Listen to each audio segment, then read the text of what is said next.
काय तुम्ही फायनान्शियल अडचणीमध्ये आहात आणि तुम्हाला कळतच नाही आहे की कशा पद्धतीने पैशाचं मॅनेजमेंट करावं आणि ज्या काही फायनान्शियल अडचणी आहेत त्याच्यामधून बाहेर पडायचं, तर मित्रांनो हा व्हिडिओ तुम्हाला 100% कशा पद्धतीने तुम्ही पैशाचं मॅनेजमेंट केलं तर तुम्ही आर्थिकदृष्ट्या सक्षम होऊ शकता हे सांगणार आहे। नमस्कार मित्रांनो, मी आकाश गोंदावले। मागचे 22 वर्ष झाले फायनान्समध्ये काम करतोय। मागच्या 10 वर्षापासून लोकांना आर्थिक साक्षरतेचे धडे देतोय। फायनान्शियल फ्रीडम मास्टरी या प्रोग्रामच्या माध्यमातून हजारो लोकांना फायनान्शियल स्टॅबिलिटी मिळवण्यात मदत केली आहे। आजचा जो विषय तो अतिशय महत्त्वाचा आहे। खूप साऱ्या लोकांना पैशाचं मॅनेजमेंट कसं करायचं, 100 रुपये जर आले तर कसे ते मॅनेज करायचे, कुठं किती पैसे टाकायचे हे समजत नसेल तर हा व्हिडिओ तुमच्यासाठी आहे। हे मॅनेजमेंट हे श्रीमंतीचं मॅनेजमेंट आहे किंवा तुम्हाला फायनान्शियल फिटनेस मिळवून देण्याचं मॅनेजमेंट आहे। तुम्ही हे तंतोतंत पाळलं पाहिजे आणि जर तिथे काही अडचणी येत असेल तर नक्कीच तुम्ही मला भेटलं पाहिजे किंवा माझ्या टीमशी संपर्क साधला पाहिजे, जेणेकरून आम्ही तुम्हाला मदत करू की हे नियोजन तुम्ही किती बेस्ट पद्धतीने करू शकता। तर सगळ्यात पहिली गोष्ट, टी हाव एकर यांचं पुस्तक आहे the secret of millionaire mind.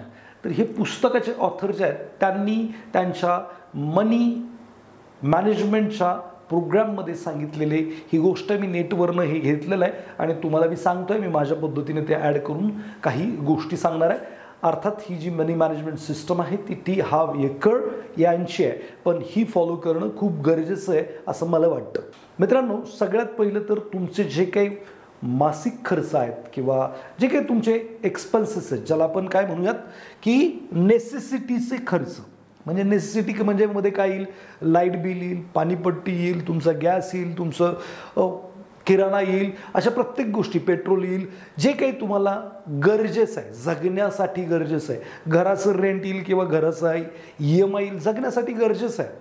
So गाडीचा EMI असेल, जे तुम्हाला जगण्यासाठी गरजेचं आहे त्याचा जो खर्च असला पाहिजे तुमच्या मासिक उत्पन्नाच्या 50% जास्त नसला पाहिजे।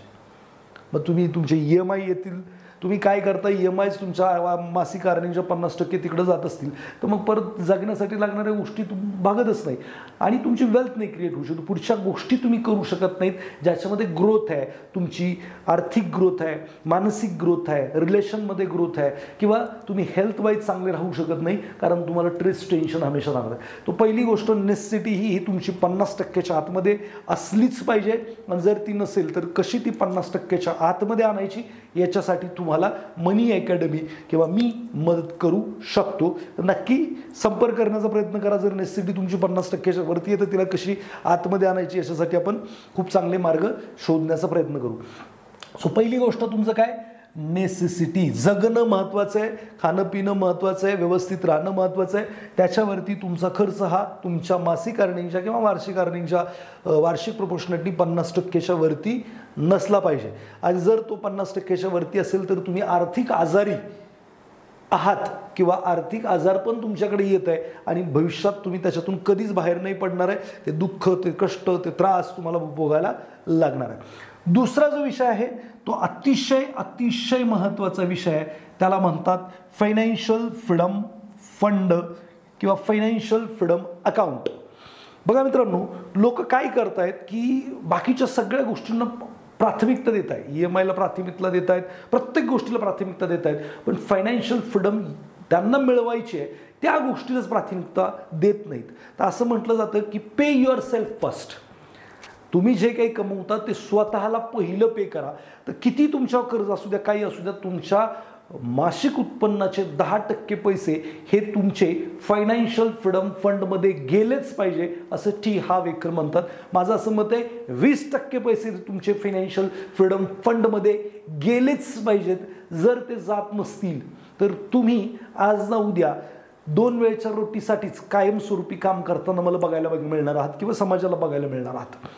कारण फायनान्शियल फ्रीडम फंड किंवा फायनान्शियल फ्रीडम अकाउंटच तुमच्याकडे नसेल तर तुम्ही कधीच मनी मॅग्नेट बनू शकत नाही, कधीच तुम्हाला वाटू शकत नाही की मी श्रीमंत होऊ शकतो किंवा माझ्याकडे काहीतरी आहे। आणि या अकाउंटमध्ये टाकलेले पैसे हे तुम्हाला कधीही खर्चायचे नाही आहेत, त्याच्यातून तुम्हाला काय मिळालं पाहिजे, उत्पन्न मिळालं पाहिजे. तुम्ही सोन्याची अंडी देणारी कोंबडी हा प्रकार तर नक्कीच ऐकला असेल. आता सोन्याची अंडी देणारी कोंबडी जर तुम्हाला बनवायची आहे किंवा असली आहे तर सोन्याची अंडी देणारी कोंबडी ही इन्व्हेस्टमेंट्स असू शकते, तुमचा फायनान्शियल फ्रीडम फंड असू शकतो आणि ते तुम्हाला सोन्याचं अंड देणार आहे. आता बरेचसे लोक इन्व्हेस्टमेंट करतात, हां आम्हाला रिटायरमेंटसाठी गुंतवणूक करायची, आम्हाला लवकर अर्ली रिटायरमेंट करायची, त्यासाठी गुंतवणूक करायची, पण करतात काय, काही दिवसानंतर ते काय करतात, कोंबडीच मारतात. पिल्लू घेऊन येतात, जरा जरा मोठं व्हायला लागतं, काही दिवसांनी ते अंडे पण देणार असतं आणि अंडी खाऊन तुमचं व्यवस्थित जगणार असतं. पण तुम्ही काय करता, नको बाबा लय वेळ झालाय, ते काय पिल्लू अंडी देत नाही, जरा मोठं झालंय तर आपण कापून आजच खाऊन टाकूयात. सोन्याची अंडी देणारी कोंबडी ही स्टोरी तुम्हाला माहिती आहे की कोणाकडे तरी कोंबडी आली होती, ती दररोज सोन्याचं अंड द्यायची, मग ते अंड मिळत होतं, त्याला रातोरात श्रीमंत व्हायची इच्छा झाली आणि मग त्याने ते कोंबडीलाच मारून खाल्लं आणि आतमध्ये तिला एकही अंड नाही सापडलं. थोडक्यात हाच विषय की सोन्याची अंडी देणारी कोंबडी ही प्रत्येकाकडे असू शकते. त्याला मी इन्व्हेस्टमेंट म्हणेल किंवा फायनान्शियल फ्रीडम फंड म्हणेल, तो तुम्ही बनवला पाहिजे. आणि जी लोक सोन्याची अंडी देणारी कोंबडीसाठी प्रयत्न करत नाहीत त्यांना आयुष्यभर अंड्यासाठीच काम करायला लागतं. So please be careful.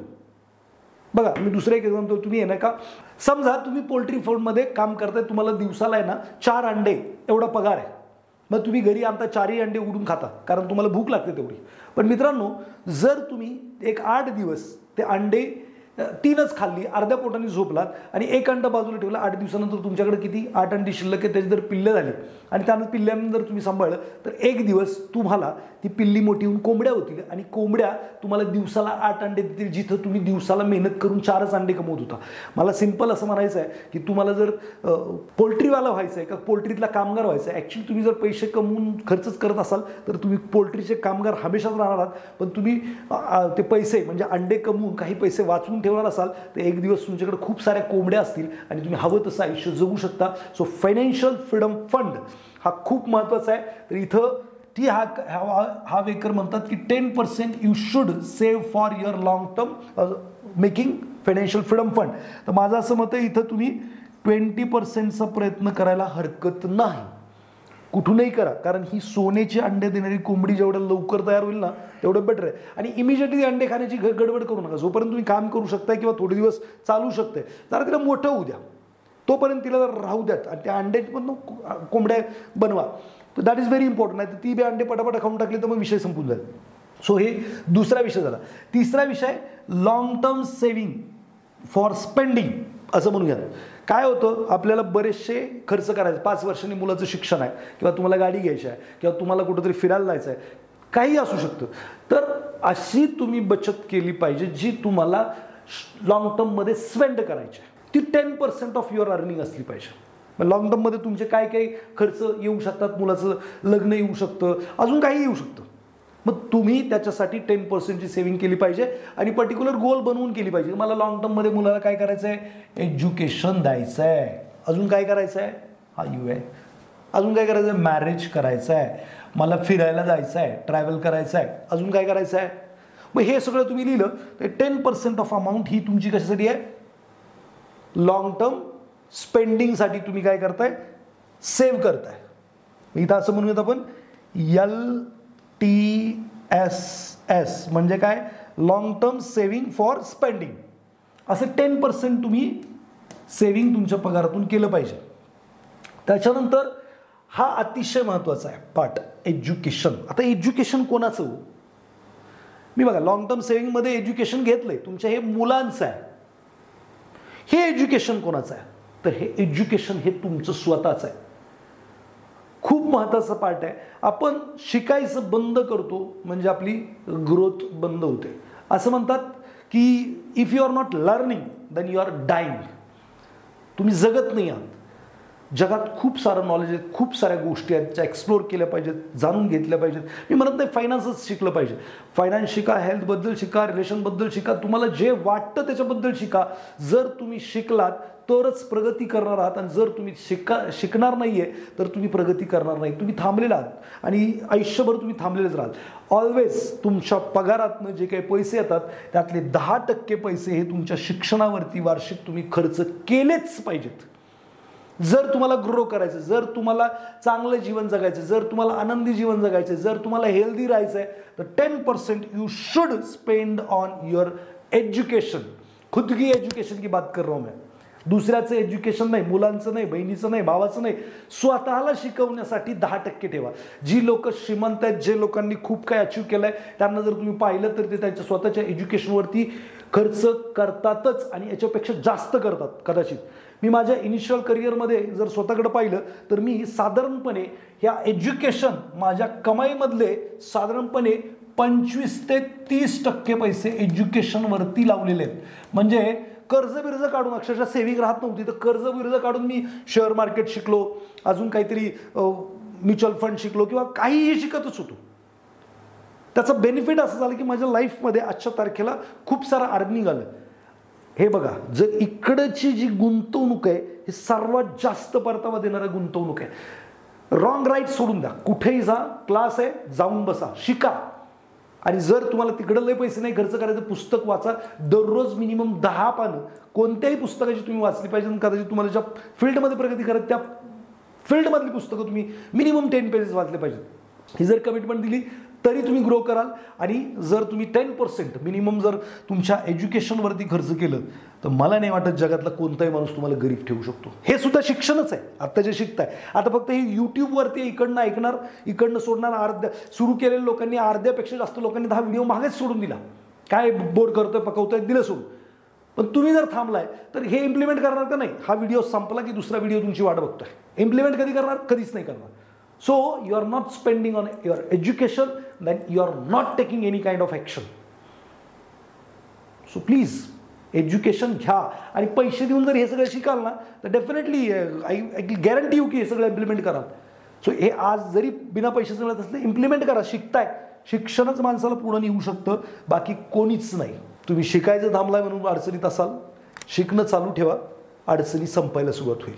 शिकाल तर टिकाल, नाहीतर हाय ते पण विकाल.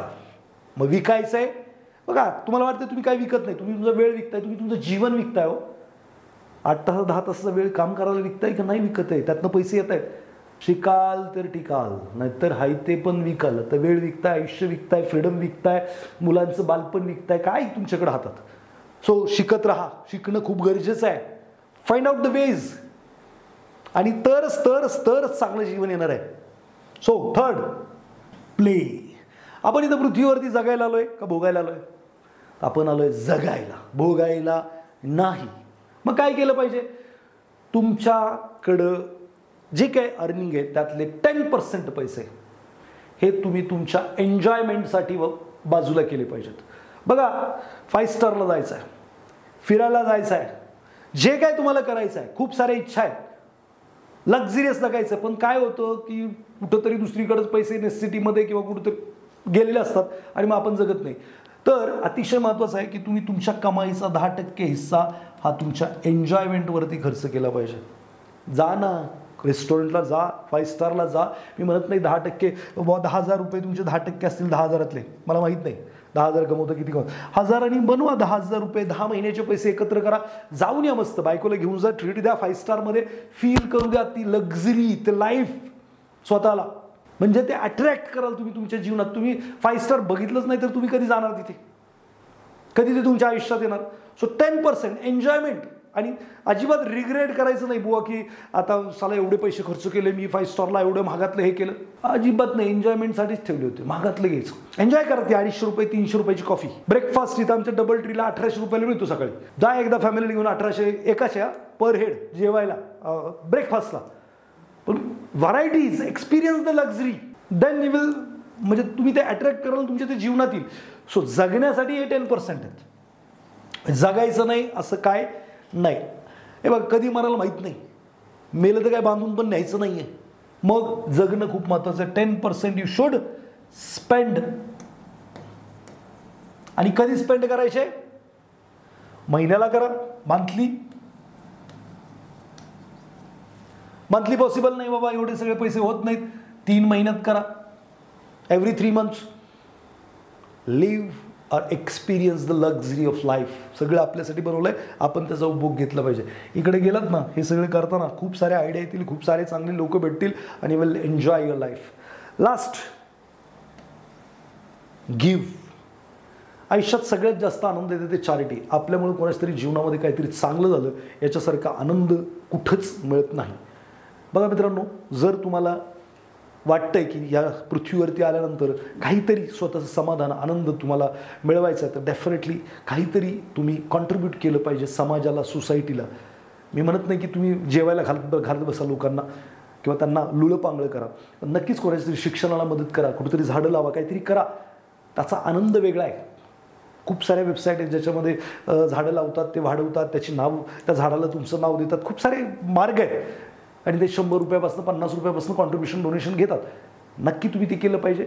या ठिकाणी 10% त्यांनी सांगितलं आहे, पण माझं सजेशन तुम्हाला असेल मिनिमम 5% तरी तुम्ही ते केलं पाहिजे. स्टार्टिंग फेजला आहात तरीसुद्धा केलं पाहिजे.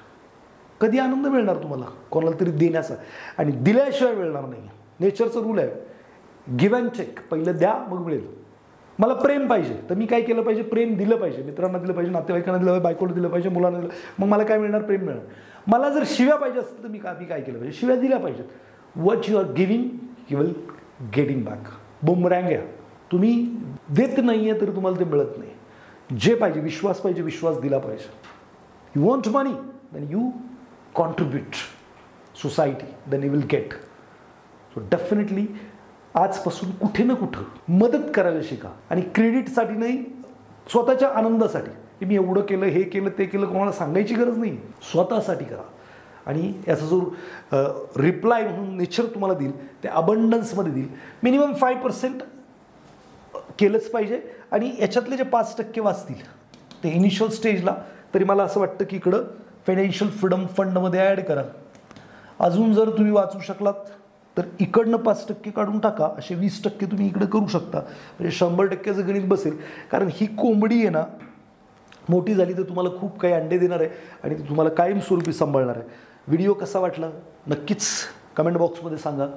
आवडला असेल आणि इतरांच्या काही फायद्याचा वाटत असेल तर नक्की शेअर करा, लाईक करा. भेटूयात आपण पुढच्या व्हिडिओमध्ये. Thank you very much.